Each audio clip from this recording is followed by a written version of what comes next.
नमस्कार, मी सौ Lata Barde recipe of nature या माझ्या यूट्यूब चॅनलवर सर्वांचे स्वागत करीत आहे। या चॅनलद्वारे मी विविध अशा रानभाज्याची रेसिपी तुम्हाला शेअर करणार आहे। रानभाजी ही पावसाळा सुरू होताच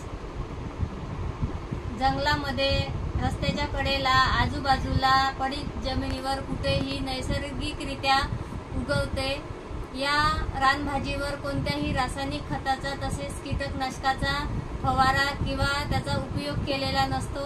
त्यामुळे या रानभाजीमध्ये जे खनिजे, जीवनसत्व, प्रोटीन असतात ती पूर्णपणे टिकून असतात आणि त्या आपल्या शरीरावर येणाऱ्या विविध आजाराच्या नियंत्रणासाठी त्याचा उपयोग होतो। त्यामुळे सर्वांनी हंगामामध्ये मिळणाऱ्या हा रानभाज्याची रेसिपी बघून तुम्ही जास्तीत जास्त रानभाज्या खाल्ल्या पाहिजे। आज मी एक नवीन रानभाजीची रेसिपी शेअर करणार आहे। या रानभाजीचे नाव आहे कुड्याच्या फुलांची भाजी। ही तोडून आणल्यानंतर त्याच्यापासून असे देठ वेगळे केलेले आहे आणि फुले अलग केलेले आहे। ही अशा बहुगुणी रानभाज्या जर आपण खाल्ल्या तर आपल्याला होणाऱ्या विविध अशा आजारापासून सुटका मिळू शकते। त्यामुळे आपण सर्वांनी हा चॅनल आवर्जून बघा। ही कुड्याची फुले मे महिन्याच्या शेवटच्या आठवड्यात ते जून महिन्यामध्ये पहिल्या व दुसऱ्या आठवड्यापर्यंत फुले लागतात।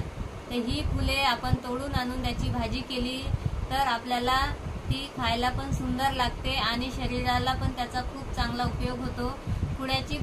कुड्याच्या फुलाची भाजी ही पाचक असते, त्यामुळे पचनक्रिया सुधारते। तसेच ही भाजी वात, कफदोष कमी करते। तसेच ताप, सर्दी आणि हिवतापला सुद्धा नियंत्रण करते। कुड्याच्या फुलाची भाजी ही आतड्याचे विकार कमी करते। तसेच कुड्याच्या फुलाच्या भाजीमुळे अति रक्तस्राव, मूळव्याध यासारख्या आजारावर नियंत्रण मिळते।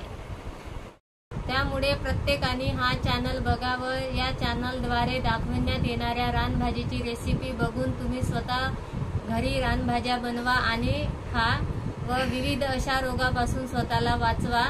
आणि माझी रेसिपी तुम्हाला जर आवडली तर माझ्या चॅनलला लाईक आणि सबस्क्राईब करा। साफ केलेली कुड्याची फुले मी आता गंजात घातलेली आहे व त्यामध्ये 1 लोटा पाणी घालून आता मी 10 मिनिटं त्याला वाफवून घेणार आहे। 6 मिनिटं वाफवून झाल्यानंतर या फुलातील गरम पाणी मी आता काढून घेत आहे आणि यामध्ये आता मी थंड पाणी घालून थोडं पिळून घेणार आहे।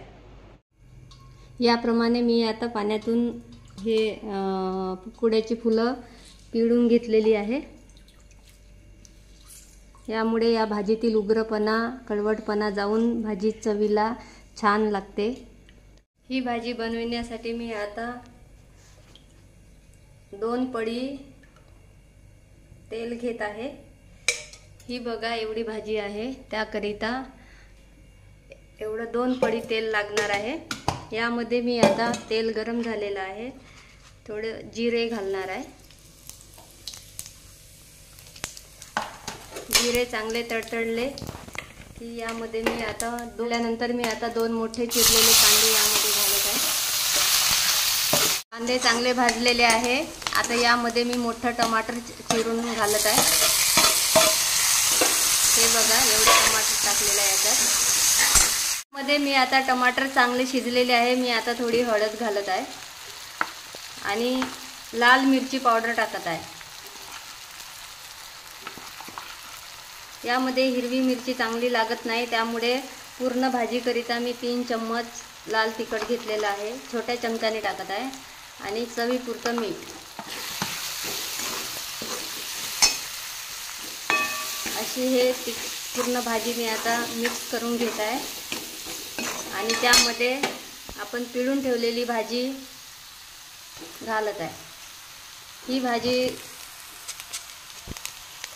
तिखट, मीठ सर्व टाकल्यानंतर यामध्ये मी आता ही शिजलेली कुड्याची आणि पिळून ठेवलेली फुले टाकलेली आहे आणि याला मी आता चांगली मिक्स करीत आहे। ही मिक्स केल्यानंतर याला मी आता 5 मिनटं अशीच कमी आचेवर ठेवणार आहे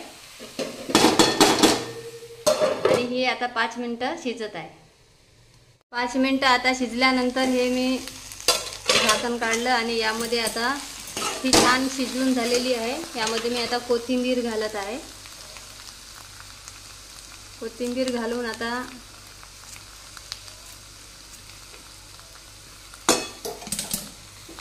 ही आपल्याला खाण्यासाठी तयार झालेली आहे। ही भाजी शरीरासाठी खूप उत्तम आहे आणि खायला पण खूप सुंदर लागते। त्यामुळे सर्वांनी या भाजीची रेसिपी बघा आणि अशी भाजी करून सर्वांनी खा। माझी रेसिपी जर तुम्हाला आवडली असेल तर तुम्ही माझ्या चॅनलला लाईक आणि सबस्क्राईब करा। धन्यवाद।